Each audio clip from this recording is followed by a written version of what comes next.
그러니까 1회차 시험을 보고 나서 제가 모르는 판례가 나온 거예요. 아, 망했다. 나는 다시 시험을 봐야겠다. 집에 가서 하루 종일 자쿠리아 보고. 근데 실제로 시험 점수를 까보니까 네, 안녕하세요. 김수라 노무사입니다. 오늘은 이렇게 또 집에서 촬영을 하는데요.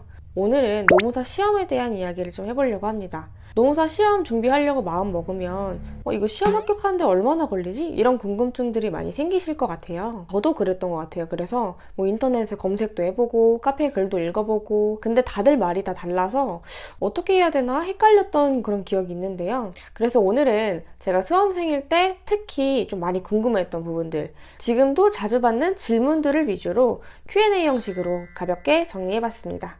이게 뭔가 정답이다 라기보다는 그냥 공부하다가 집중 안 될 때 아니면 밥 먹을 때 합격자랑 가볍게 수다 떤다 이런 느낌으로 재밌게 봐주시면 좋을 것 같습니다.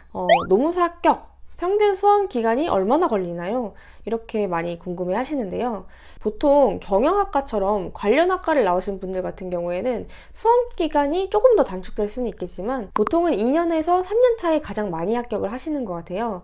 제 주변 기준 한 10분 정도를 제가 생각을 해봤는데 동차로 합격하신 분 1명, 그리고 유예로 합격하신 분 2명, 그리고 3년 차에 6명, 그리고 장수로 좀 오래 걸렸던 분이 1명, 이렇게 제 주변 기준으로 했을 때는 3년 차에 가장 많이 합격을 했던 것 같습니다. 제가 말씀드린 방금 그 기준은 전업수험생들을 기준으로 해서 말씀을 드린 거고요. 직장 병행으로 하시면 조금 더 걸릴 수도 있겠다는 생각은 듭니다. 그래서 최소한 2년에서 3년 정도는 공부할 수 있다라는 마음으로 수험에 임하시면 좋을 것 같아요. 비전공자여도 수험 합격하는데 이거 문제 되는 거 없느냐 이렇게 많이 물어보시는데요. 사실 저도 비전공자이기도 하거니와 제 주변에서 봤을 때도 크게 그거는 중요하지 않다 게 저의 결론입니다. 하루 평균 몇 시간 정도 공부를 해야 되냐? 이것도 많이 물어보세요. 사실 저는 공부할 때 하루에 얼마를 공부를 해야 내가 합격할 수 있을까? 이게 너무 궁금했었거든요. 제가 이제 공부할 당시에 이제 열품타라고 하는 어플을 사용했었는데요. 내가 하루에 어떤 과목을 얼마만큼, 총 공부 시간은 얼마 정도 된다. 그걸 이제 기록하는 어플인데요. 간만에 제가 열품타를 들어가서 제 기록을 확인해 봤습니다. 기록이 다 남아있진 않고 중간에 아이디를 바꿨어가지고 그래서 확인해 봤는데 저는 일단 생유예로 한 1년 반 정도 이제 시험이 걸렸고 이게 한 1년 반 정도 걸려서 합격한 사람의 공부 시간이다. 그냥 이렇게 참고용으로만 봐주시면 좋을 것 같아요. 보면 10월부터 한 12월까지는 하루 평균 8시간 반에서 9시간 사이로 공부를 했었고요. 1월부터 4월까지를 보면 하루 평균 10시간을 기준으로 공부를 하려고 했었던 것 같아요. 주말에는 쉬엄쉬엄 3시간에서 4시간 정도만 공부를 하고 쉬었던 것 같고요. 평일이라도 컨디션이 좀 안 좋거나 이러면 한 7시간에서 8시간 이렇게도 공부를 했었던 것 같습니다. 5월 이후부터는 이제 기록이 없는데 아마 이것보다 훨씬 더 공부를 많이 했었던 걸로 기억을 해요. 그래서 하루에 이제 몇 시간을 공부해야 되느냐? 이거는 사실 그게 이제 절대적인 건 없다 보니까 크게 중요하진 않지만 저는 그냥 하루에 순공부 시간 기준으로 10시간은 잡아서 공부를 했었던 것 같습니다. 꼭 이렇게 해야만 합격한다 이런 건 아니기 때문에 그냥 참고로만 해주시면 좋을 것 같아요. 그리고 공부를 하다 보면 주변에 이제 스터디 하시는 분들이 많이 계신데요. 그래서 이거 수험생 스터디 꼭 해야 되느냐 이렇게 여쭤보시는 분들도 계신 것 같아요. 스터디가 맞는 사람도 있고 안 맞는 사람도 있지만 저 같은 경우에는 굉장히 잘 맞는 편이었는데요. 제가 사실은 의지박약 이 스타일이어가지고 저는 전 과목을 다 스터디를 했습니다. 그리고 각 과목별로 일주일에 한 번씩은 만나서 쓰기 스터디 같은 것들을 했고요. 그때 쓰기 스터디 했던 분 저 빼고 4분 정도 계신데 4분 다 합격하셨어요. 물론 4분 중에 3분은 그 해에 합격했고 한 분 정도는 그 다음 해에 합격하시긴 했지만 결국에는 다 합격을 했던 것 같습니다. 물론 스터디가 무조건 정답인 거는 아니지만 그래도 저처럼 뭔가 혼자 하는 거를 좀 어려워하거나 아니면 의지가 좀 약하거나 이런 분들 같은 경우에는 스터디 진행하시는 것도 저는 추천드려요. 근데 중요한 게 스터디가 침묵으로 가면 절대 안 되기 때문에 스터디 끝나고 같이 밥 먹거나 이러면은 안 됩니다. 스터디 끝나고 각자 흩어져서 공부하는 그런 분위기로 이렇게 돌아가야만 의미가 있는 것 같아요. 그리고 저는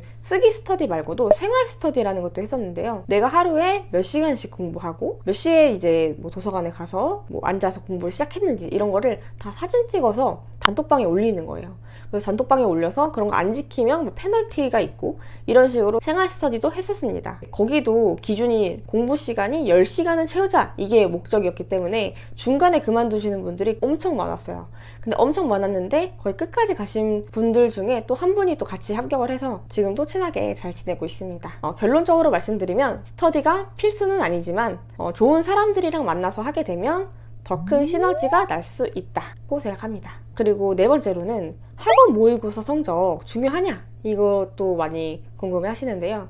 이게 사실은 2차 시험을 보다 보면 그 모의고사 성적에 연연할 수밖에는 없어요. 왜냐면 그거 외에는 나를 판단할 수 있는 그런 기준이 없기 때문에. 근데 결론적으로 말씀드리면 저는 모의고사 성적이 전혀 중요하지 않다고 생각합니다. 실제로 저는 이제 그 최중락 강사님의 경영조직론 수업을 들었었는데요. 모의고사 때 항상 뭐 등수가 좋았던 건 아니지만 1등도 해보고 이런 식으로 했었는데 실제로 시험에서는 가장 낮은 점수를 받았습니다. 그리고 행정쟁송법 행쟁 같은 경우에는 제가 윤성봉 강사님의 수업을 들었었는데 항상 이제 모의고사 보면 중하위권 정도였는데 행정쟁송법이 그때 62점? 그래도 괜찮은 점수를 얻었기 때문에 모의고사 점수는 크게 중요하지 않다라고 생각합니다. 그래서 이제 모의고사 점수에 연연하기보다는 그냥 지금 내가 잘 하고 있구나 아니면 이런 부분이 좀 부족하구나 이 정도로만 생각을 하셔도 될 것 같아요. 또 그 다음 질문은 2차 시험 끝나고 나면 합격할지 말지 대충 감이 오냐? 이것도